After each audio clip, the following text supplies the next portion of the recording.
Hello and welcome. You're watching Business Plus.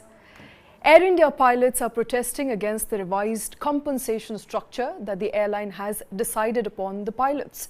As of 21st of April, Pilots Union, Indian Commercial Pilots Association and Indian Pilots Guild have sent legal notices to Air India over the airline's proposed revised terms and conditions of service for pilots.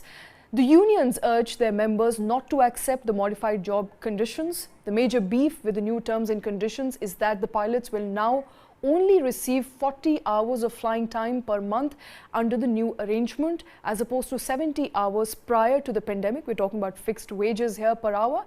Now, as per the latest development, more than 1,500 pilots have signed a petition saying that the current Human Resources Department at Air India is not addressing their concerns. Now, Air India pilots have also demanded intervention of Tata Sons Chairman Emeritus Ratan Tata. There seems to be no end to the tiff between pilots and the current management of Air India.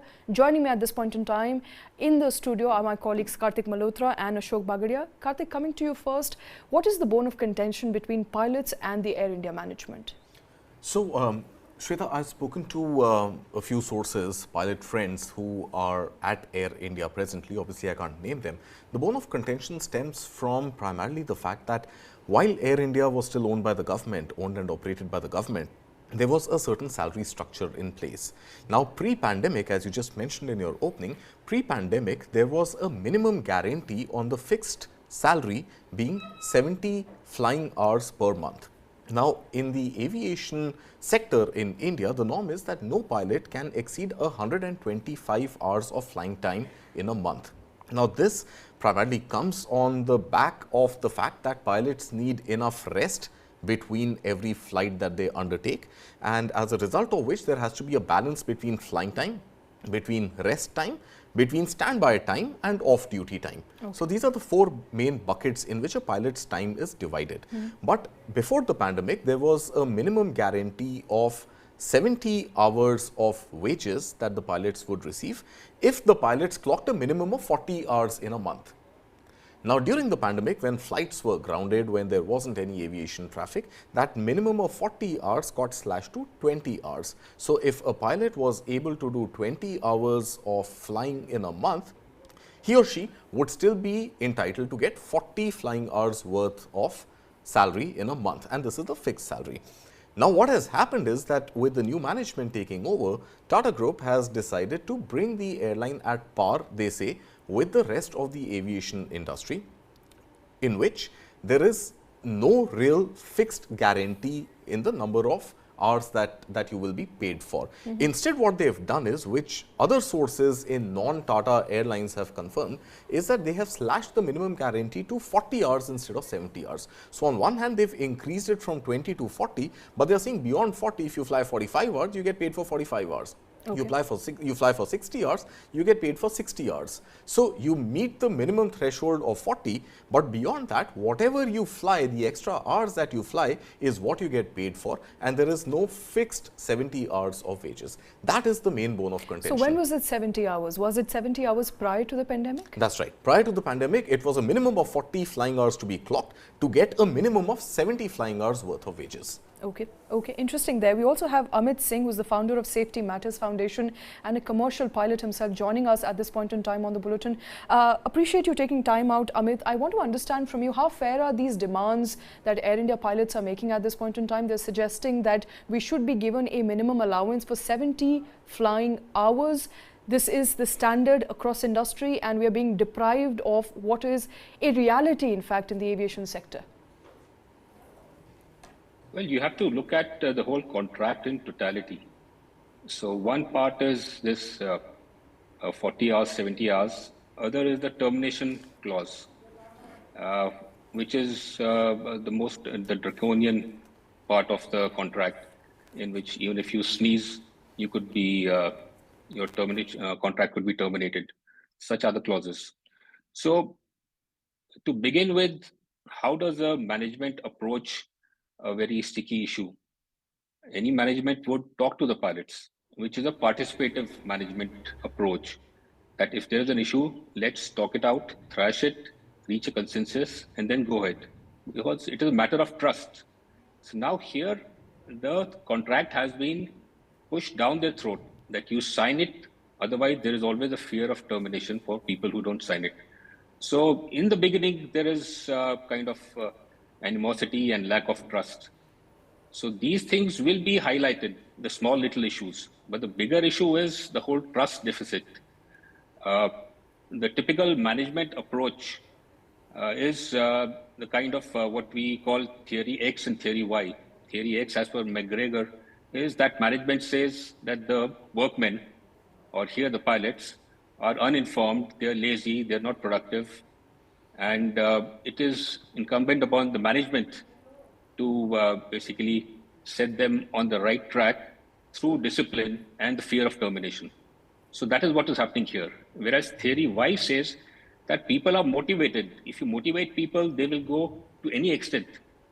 So if you build trust, then people will not uh, argue or hanker about these Okay, small issues. how do you build trust, Because Amit? In this case, what do you think would have been a better approach? so better approach would be do a town hall first, educate people that this is the long-term roadmap of the airline. This is how you will benefit. And in the process, we ask you for something for a short term.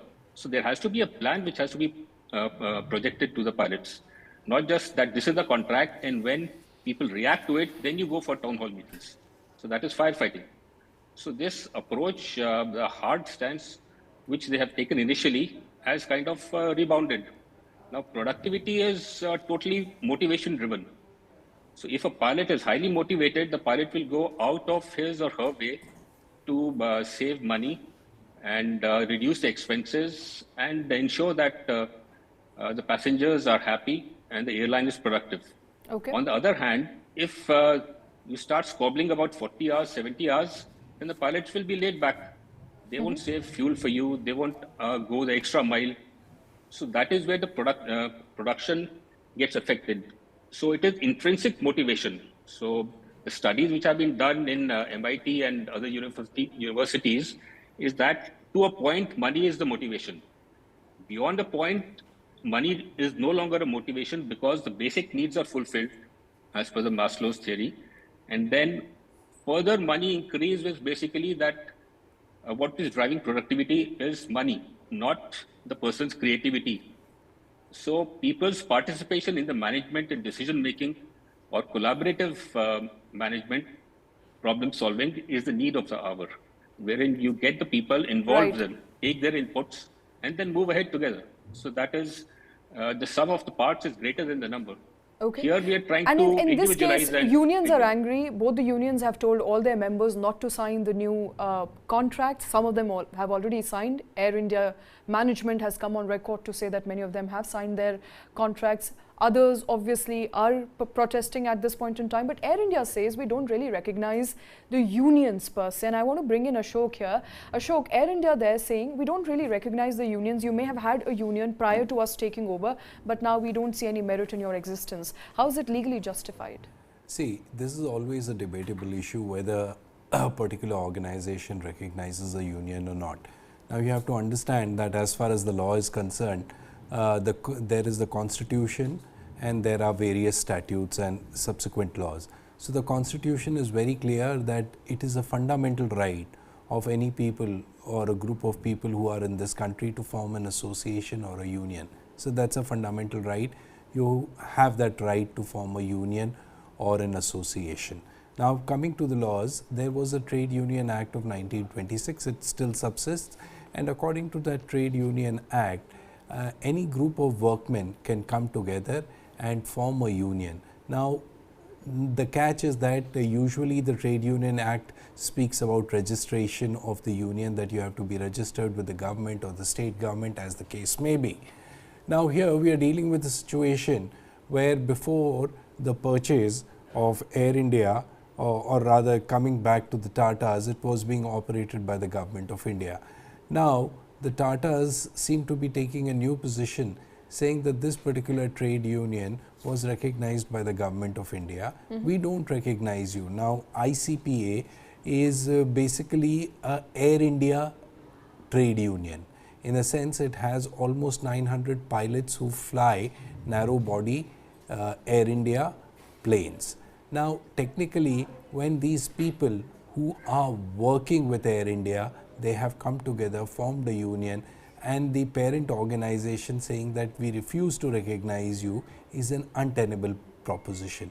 Now, this matter will definitely go before the Chief Labour Commissioner or even go to the courts, where they'll try to decide this issue or iron it out. In fact, there have been instances in the past also where such issues have gone to the court, and court have said that although you do not have a fundamental right to be recognized, but that doesn't mean that you are not there.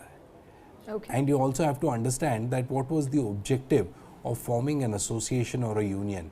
When the Trade Union Act came in, the idea of forming an association or a union is to give an equal opportunity to the workmen to, by participating, by negotiating their salaries, their work conditions, their whole promotional processes, their work conditions. So, it was a participative process which was envisaged, and it still continues to be there, where the workmen are given equal opportunity to decide which are the best working conditions for us. Now, suddenly somebody says that, okay, I don't recognize it. It's a argument to take, but ultimately it won't have legs to stand on in the courts. So you're saying if it goes to Labour Court, they're likely to rule in the favour of the union. And there is past examples There of is that. past example. In fact, there was a 2010 judgment also, where there was a union which had actually gone against Air India itself, and there the court had held that no, you will have to recognize them, and it was a sort of a settlement which was arrived at between Air India and the workmen, where Air India had basically prevented these workmen who had gone on strike from accessing the office, and these workmen said that, okay, if you want to terminate us or do whatever you want to do, you cannot prevent us from accessing the office because there are personal belongings and other things that are lying there. And the court said that you can't do that. You just can't prevent them. They might be on strike, but you still can't prevent them. And there was a middle ground which was charted out by Air India during the course of the hearing, and they said, fine, we'll allow that. But the proposition that we don't recognize you will not take them too far. Okay. Okay.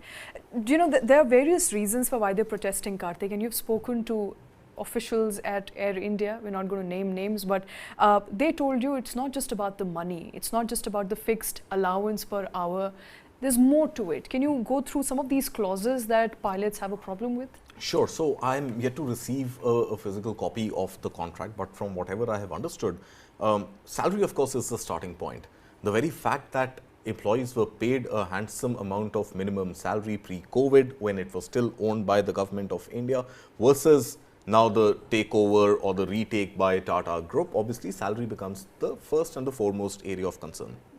Apart from that, there are some other salient features in the contract. For example, there is a termination clause which states that unless the airline finds you to be in good standing, your contract could be terminated. Now, nowhere apparently in the contract is this good standing defined. So, I spoke to another source of mine, not in Air India, and I asked him that, have you come across this good standing term being used in any of your contracts? And he confirmed that yes, this is a copy paste of a good standing clause which exists in another private airline that he has been part of. And therein, lies this mystery that Air India pilots who are now speaking through the union want to understand what is this good standing. So, in other airlines, this good standing is actually a measure of your discipline and your physical and mental fitness. So, anytime you have not arrived for a flight that you were supposed to fly, or anytime you have not been contactable. So, CNC, crew not contactable, was a sort of badge that was put against your name, and that led to certain X number of CNCs, resulted in this good standing measure being invoked. But I've been told that this clause has not really been invoked in the last 6 years or so. Okay. There haven't been too many additions to the good standing not good standing Right. list, and neither have people been taken off that. Okay. So that is one. You know, we're going to go through them further Okay. because we have Dhiraj Mathur, who's a former partner at PwC and aviation expert, also joining us. Dhiraj, you heard Kartik there that it's not just about the money, it's also about the good standing clause that pilots have no clue of what it means because it's not been explained in the contract. In your assessment, as somebody who's you know been looking at aviation sector, tracking aviation sector, is this in parity with what other pilots across aviation sector have had to go through? You see, thanks for having me on the show. I think fundamentally, I think this is a problem of communication. I've been talking to some of the pilots in Air India and just asking them what the issues really are. And there are 2 or 3 to some of which we have flagged. There's one other issue that I'll talk about. Actually, one big sore point, there are 2 real big sore points. One, they've not been consulted on these changes. I think they've just announced the changes and circulated the contracts and given the deadline that you have to sign them. So that is one issue. But, you know, this thing of promoting any captain above 4 years and making him an executive captain or a senior executive captain, the issue there is that pilots are covered under Section 9A of the Industrial Disputes Act, and they're considered workmen because they operate machinery and they work in hazardous conditions. Which then, as workmen, and we normally think of workmen as, say, steel workers, you know, the blue collar workers. We don't think of airline pilots as workmen, but they are, and therefore they are eligible to unionize, and they are eligible to go to the labor court. So what they by making everyone an executive, they are saying and giving them a 50 or 55,000 pay hike. What that means is that once they are an executive, once they have a senior management role, they're no longer workmen and they can't go to a labor court. Now, what the private airlines do is most of them, they in the contract, they can't say you can't form a union because that would be illegal. So what they say is that you can't participate in any union activities directly or indirectly. Now, for the new recruits, I believe that's what Air India is doing. But for the existing recruits, what they've done is they've come in with this, you know, making them management and paying them 55,000 rupees just so that they cease to be workmen. I mean, yeah, cease to be workmen and they can't go to the labor court. So this is, I think, one big issue. The second big issue is obviously, you know, I mean, some of these Air India pilots have been with Air India for a long time. They haven't, you know, they started their career here. And all said and done, they have a lot of sense of pride and belonging and ownership. They took the COVID cuts, you know, all of that, they haven't been restored. The 70-hour issue is an issue because I think the Tata pilots are still getting 70 hours, whereas for them, they've increased it from 20 to 40. At the end of the day, I think the most important thing is communication. Tata has a reputation for being a very, very good employer. They may not be the highest payer, but they're certainly a good company to work with. People working in Tata's have a sense of pride, you know, just as people working in Air India have a sense of pride. So I think this is really an issue of communication. Per se, none of these issues are really big. Now, look, as far as compensation is concerned, an airlines will offer what it can, and people will decide whether they want to accept that or go elsewhere, because especially for pilots, you know, the job market is fairly hot right now, with everybody expanding and new airlines coming in and all these additional planes coming in. So Air India too wouldn't like to, you know, to lose pilots. And I think it's really an issue of sitting across the table and sorting some of these things out. I also know that many pilots have signed new contracts, and of course, but the unions are holding out. Okay. So somebody who's a pilot who has a 4 years experience will now be elevated to management cadre. They don't have a problem with it, sir. Why should unions prevent them from signing the contract? No, you see, actually, what the fine print is not even a fine print. The implication there is that then there cease to be workmen covered under Section 9A of the IDA Act, and they can't go to labor court, and they can't unionize. Okay. So they can't say you can't form a union, that would be illegal. They can't say, you know, that, yeah. So what they're saying is, for the existing employees, the existing pilots, that they're bumping them up, making them management, thereby taking them out of the purview of the IDA, the Industrial Disputes Act. But if you're a part of the union, and correct me if I'm wrong, when you are a part of the management, I know you can't be unionizing if you're a part of the management, but when you are a part of the management, you have some sort of, you know, threshold or some sort of rights there to change or tweak or have a say in what the management is going to roll out. No. The management, these guys aren't going to be the CEOs and the MDs or the CFOs of the company, all right? Okay. This is just a designation that is being given so that they don't get covered by the Industrial Disputes Act. The management is and in fact, this is another grievance that the pilots have vented, that the senior management of Air India, basically the Tatas, HR people, are people from either the steel industry or the auto industry. They're not aviation experts. They don't understand aviation or the dynamics of aviation. So, but these guys aren't going to become part of the management cadre. So it's more like a candy which has been doled out to the pilots, basically. Well, it's a clever ploy to take them out of the act, give them a 55 grand monthly allowance, basically saying you take this money and now you please don't go to labor courts. Okay. That's basically what they're saying. At the end of the day, you know, we can sit in judgment over individual issues. The fact is that, which is a little surprising, is that they haven't talked to these guys. That's what's surprising. Why Tatas, you know, with their legacy, with their rich tradition of, you know, keeping employees happy, why have they not spoken to these people? I mean, after all, they fly their planes, and they can't do without them. And these are good trained people.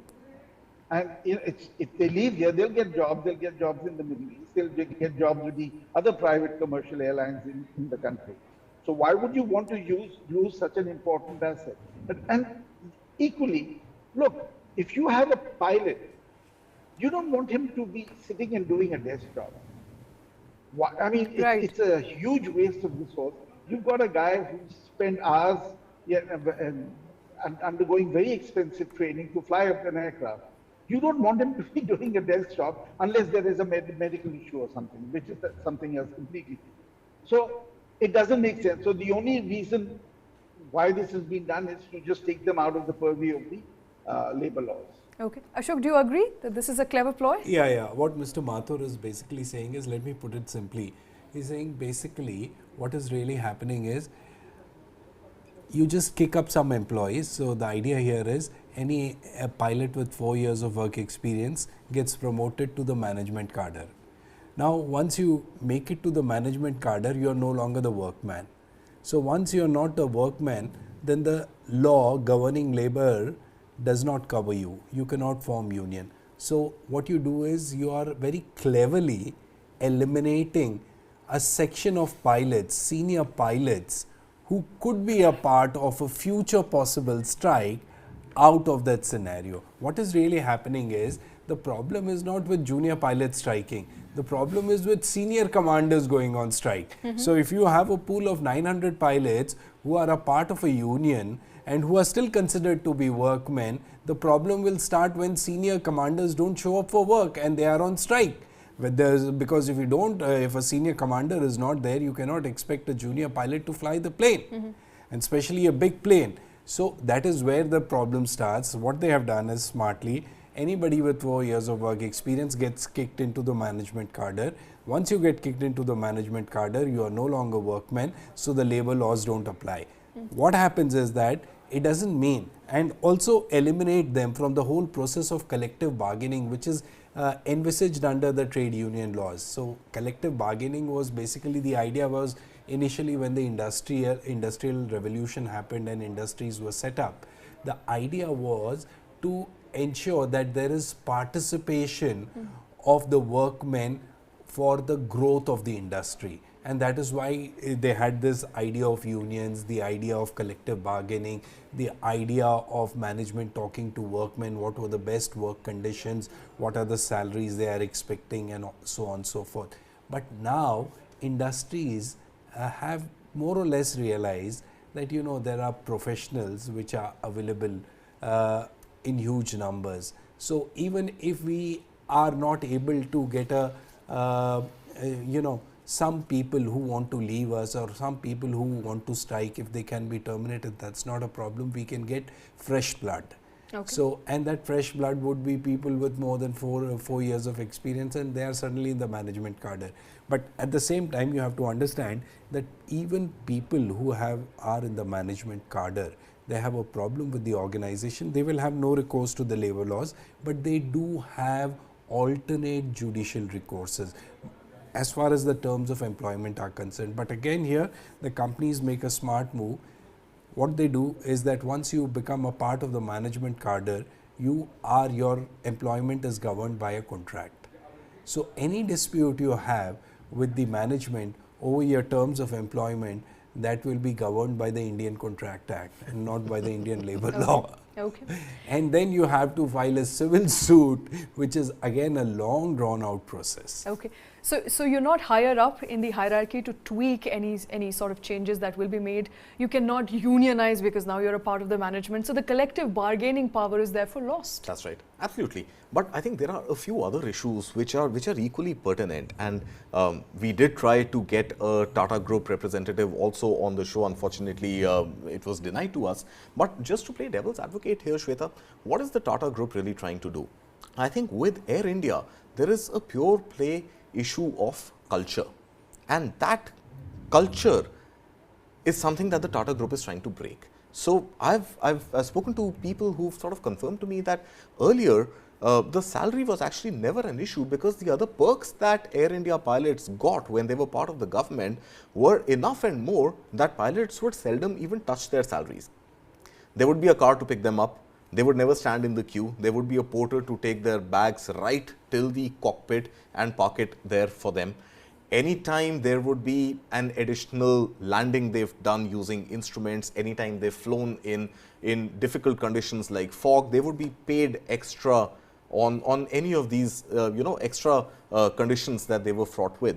So there was this culture where Air India, of course, because of the power of the union per se, but union notwithstanding, it was largely the culture of bureaucracy, the culture of not government sector, right? That was something which was very obvious in pilots at Air India, and they became, over time, they became very used to this Babu-like culture. And that becomes very difficult in the private sector, because in the private sector, every penny that you lose, every cent that you lose is hurting you. It's hurting your P&L, it is hurting your valuation, and it is not something that the private sector will deal with.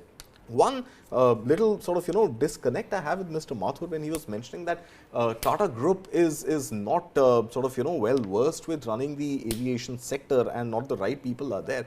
I think Tata Group has enough and more experience now running the airline sector, and what some of my sources also confirmed to me is that they are now working towards two sets.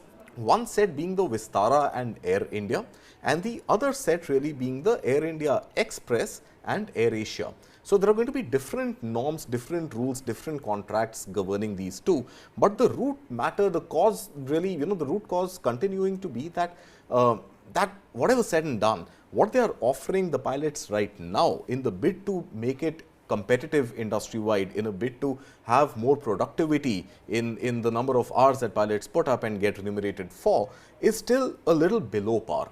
So other airlines have a fixed salary of 70 flying hours, and that is something that the Tata Group is not offering the Air India pilots who as per their new contract, have a threshold of 40. Now, the grounds really is that these pilots actually have little recourse as part of the company, and if the demands of the union are not being accepted, that there is no way that they make their own roster. The roster is actually made by somebody else. So, if they get 40 hours, 42 hours, 45 hours, that's all they get.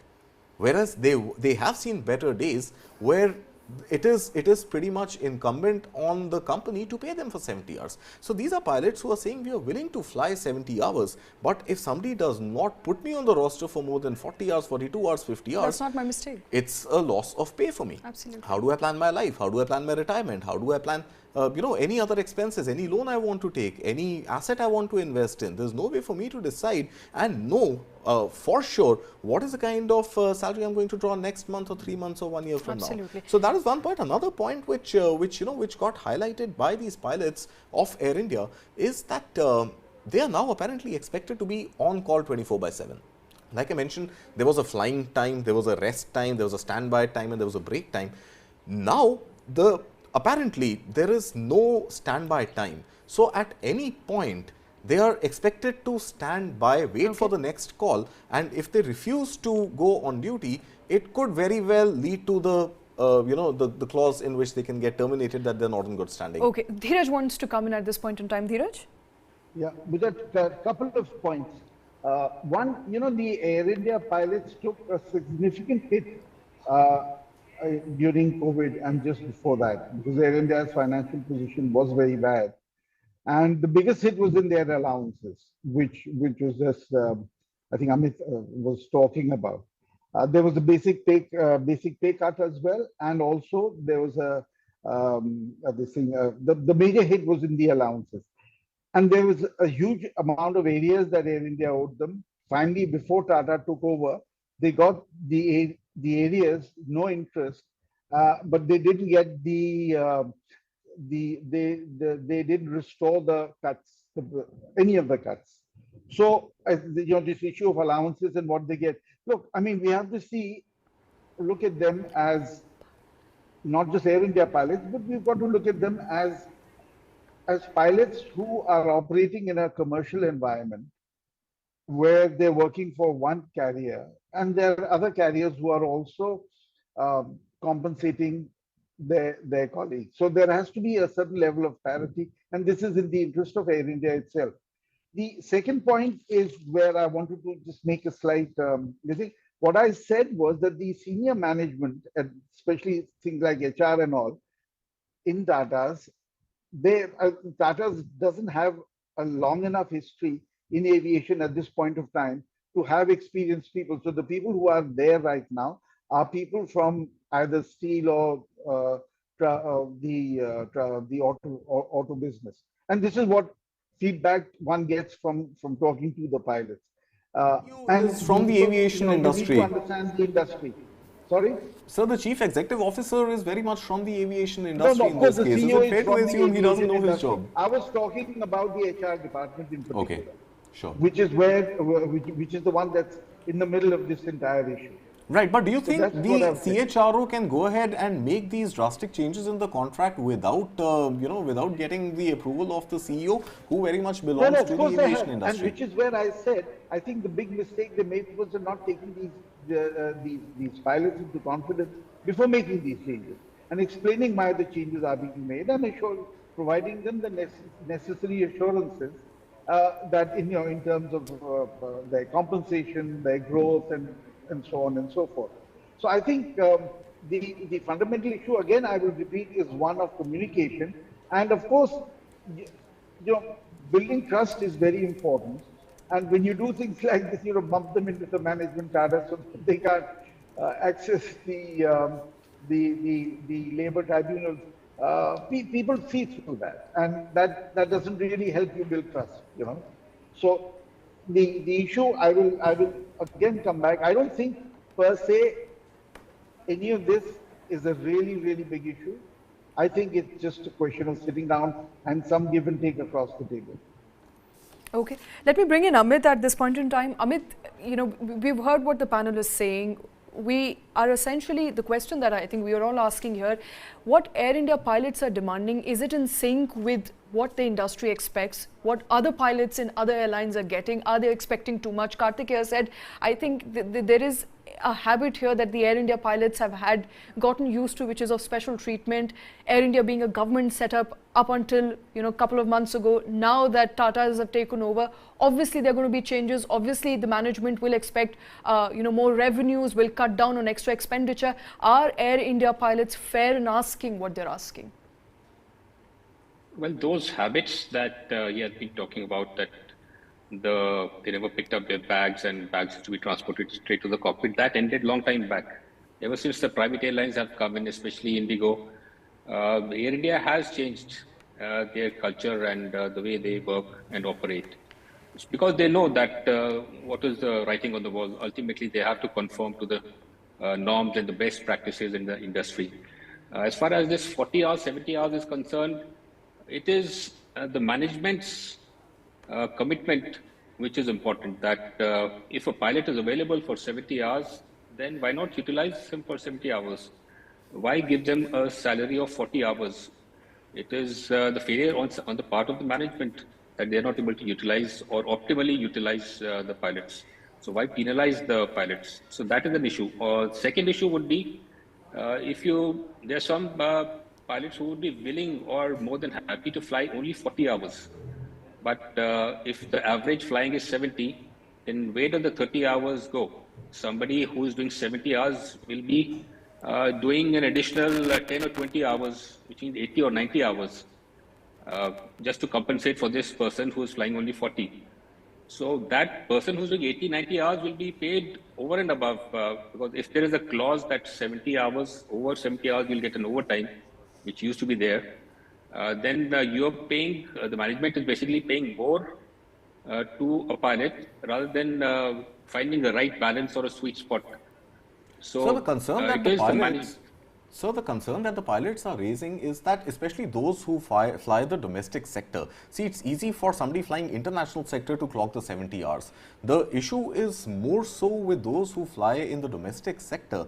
On a month-on-month basis, they are not being put on the roster to deliver more than about 40 to 50 hours.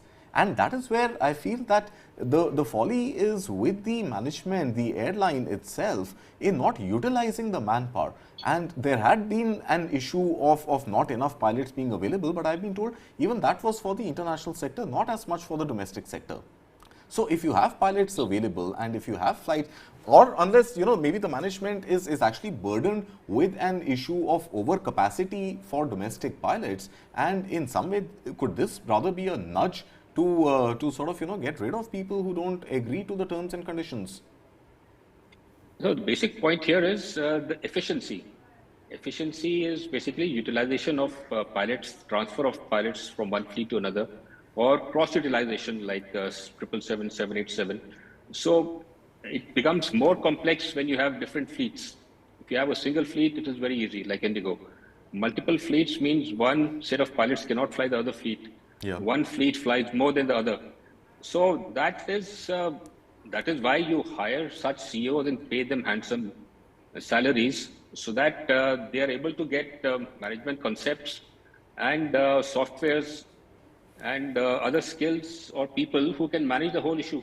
So how do airlines in the US fly 10,000 aircrafts? So there is a way. So there is a method to a madness. It will be a madness in Air India, but there was always a method, and keeping people on your side will be to your advantage rather than having an animosity in the beginning and then asking them for help. Why would they help you? When in the beginning and the onset, to trust a person, you have to trust him first. So here the first step has gone wrong. You haven't trust. There's a mistrust in the first step.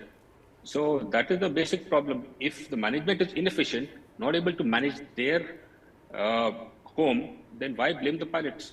Okay, that is the issue. Let's get Mr. Mathur back in this. Mr. Mathur, the Tata Airlines the Tata Group is running other airlines as well. So is this compensation structure which has been proposed for Air India pilots in line with, let's say, what they offer with Tara or AirAsia? I'll check, and I've been given to understand that Vistara gets 70 hours.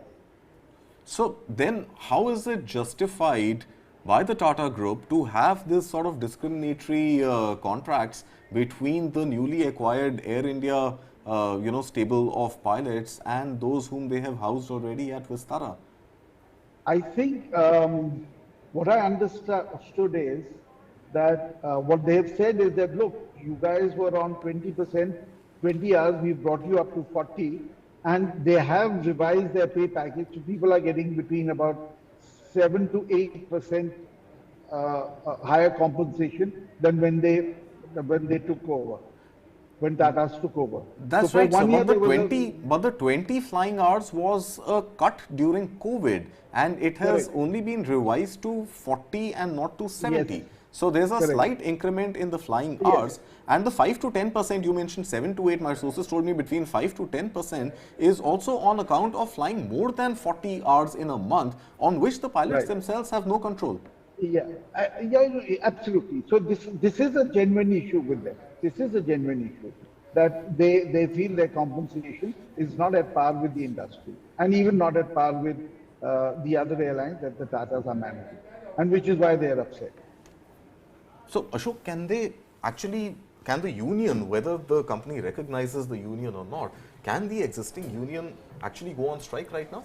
Yes, of course, they can go on strike. It's within their rights, and the pilots cannot show up for work or refuse to show up for work, saying that until and unless the management sits across the table, hammers out the issues between us, we will not come to work. They can do that.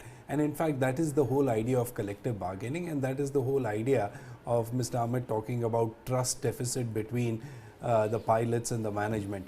Now, what the pilots do is that when they form a union, they have a louder voice. Instead of compared to a single pilot speaking about his problems, when you have 900 pilots coming together and speaking about the same problem, the voice gets amplified. And exactly this was the reason why these pilots want to stay together in a union, saying that we have a better bargaining power or better a better grip on the management, or a better chance of getting management to accept our demands for a better compensation or better work conditions, as compared to maybe 2 or 10 pilots raising the issue.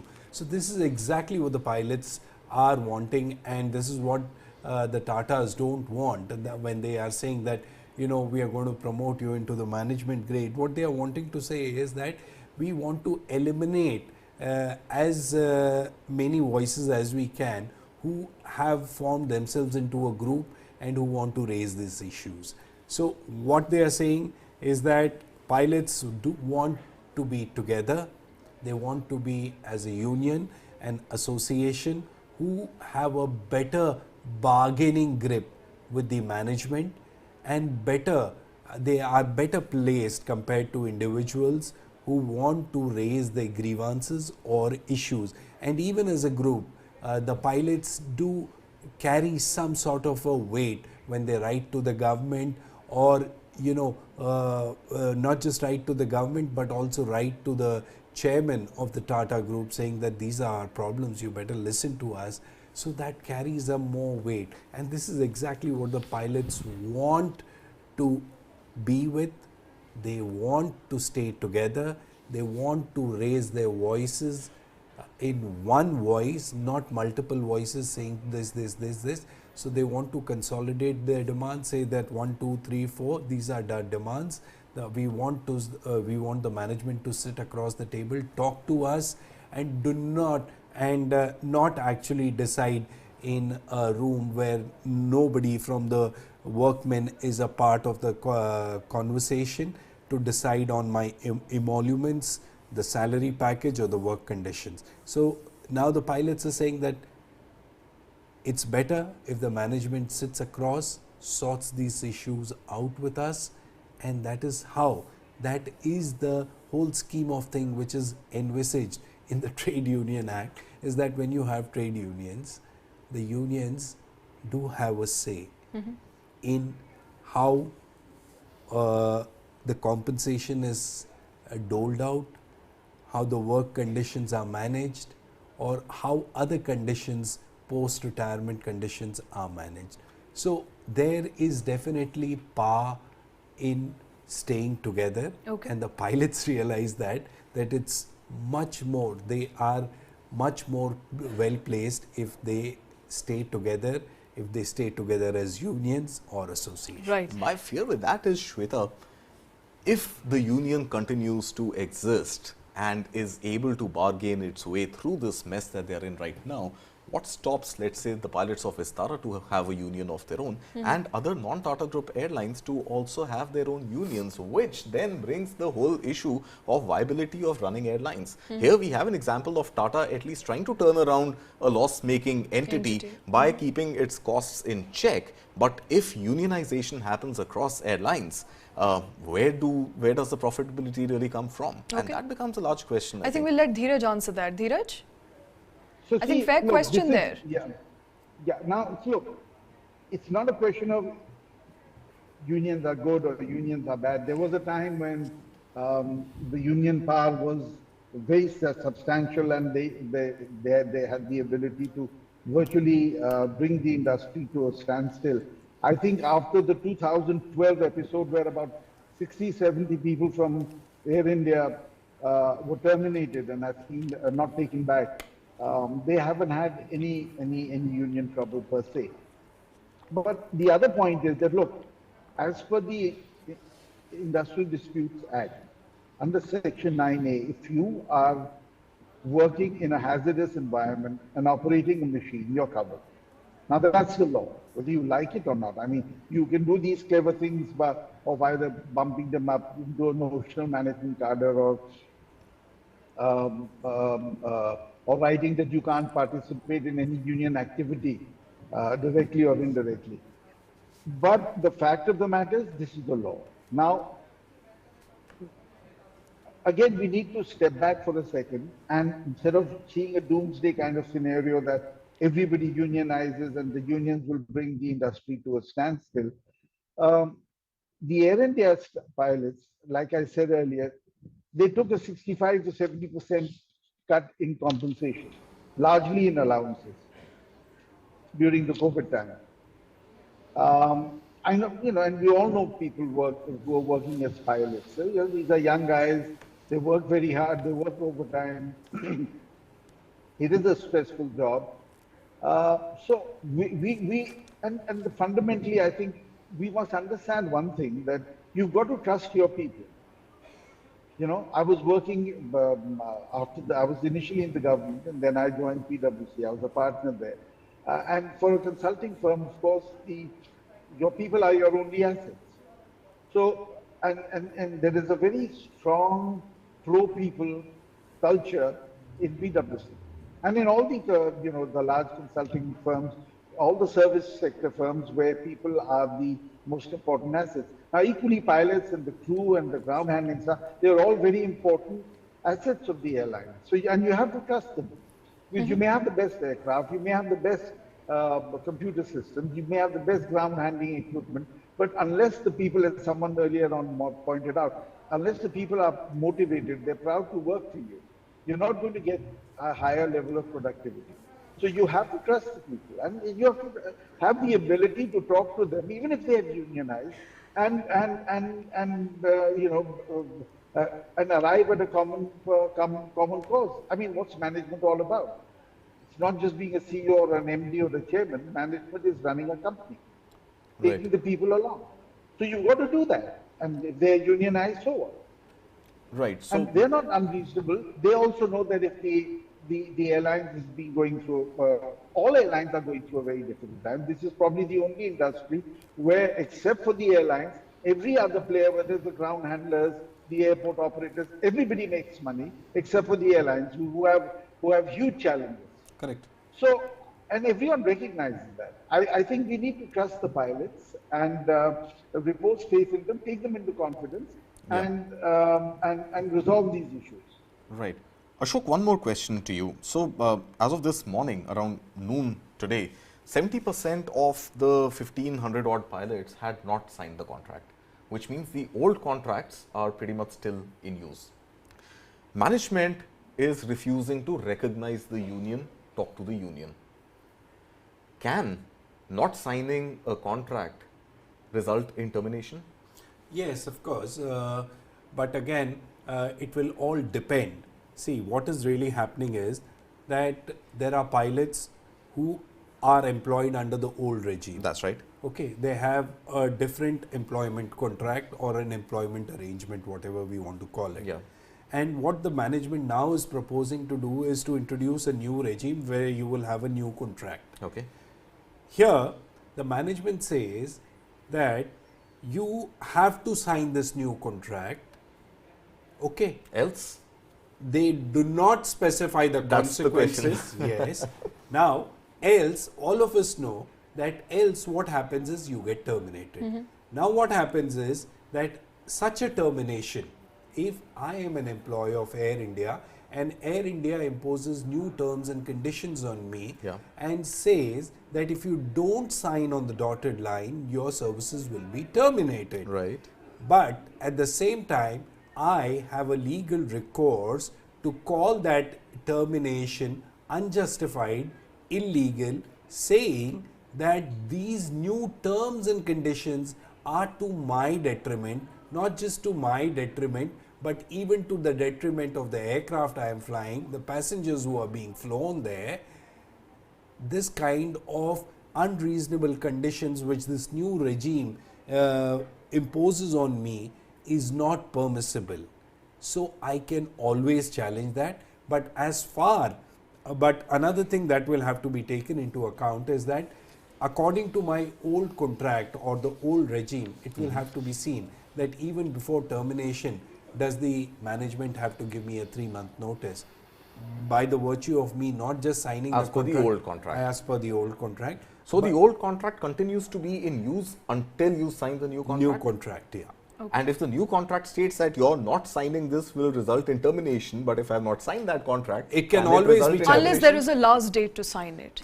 Even if there is a last date, It can still be challenged. It's very I've- simple. So I want to pull up the statement that ICPA and IPG have passed, and we'll just pull it up in graphics as well, which says that it has been resolved by the IPG and ICPA that if any members of our unions are terminated by the management for not signing the revised terms and conditions, the ICPA and IPG have pledged in unison to go to any extent to protect members till they are reinstated. So what is this to any extent? To that any extent is that they can always go to the labor court, or they can file a writ petition in the high court and say, see, if they want a quicker resolution, it's better they go to the high court for the imposition of their fundamental or statutory rights, saying that this dismissal has happened just because I refused to sign a contract, and this termination is not based on my performance as a workman.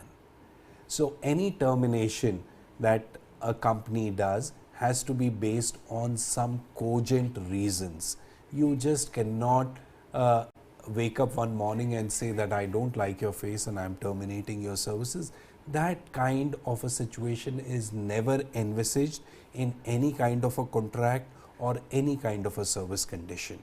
Okay. So what the unions are saying Is salary a cogent enough reason? Salary not being at par with experience and industry parity? that is something you have to negotiate with the employer. It can, as far as, see, there are two views. There is an employer's view and there is an employee's view. The employer might feel that the salary I am offering to my employee is way higher than the market standards. Okay. And then he might say that, you know, I am just slashing your salaries, but the employer cannot say I am terminating you because your salary is too high. It can't happen. For termination, there has to be some cogent, viable reasons based on empirical data to suggest that the person was employed to do a particular task, the person has failed to do the task, and these are the reasons why he has failed, that he is not disciplined, he is not shown up for work, he is not delivering what is expected of him. These are the reasons that can be cited for termination.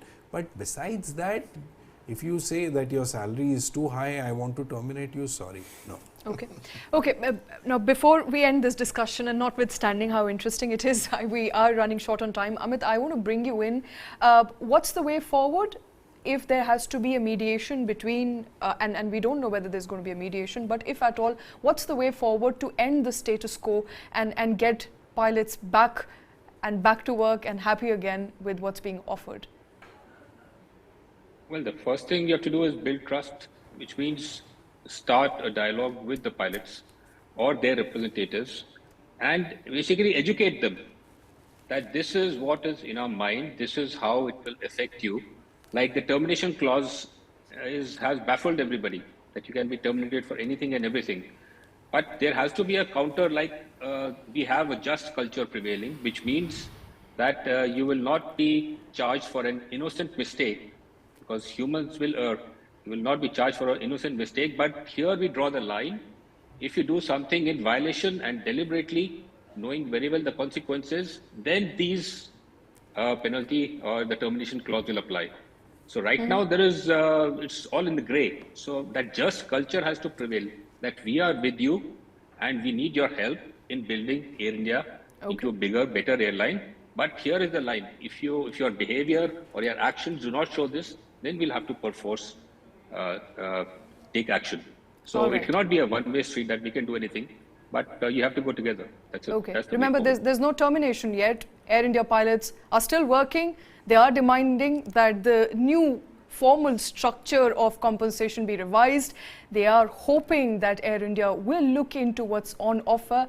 There is no clarity from Air India just as yet. Remember, they said that they do not really recognize unions. So there is a status quo that is prevalent. We'll, of course, keep tracking that big story. Appreciate you all for joining us with your inputs. Thanks very much for watching.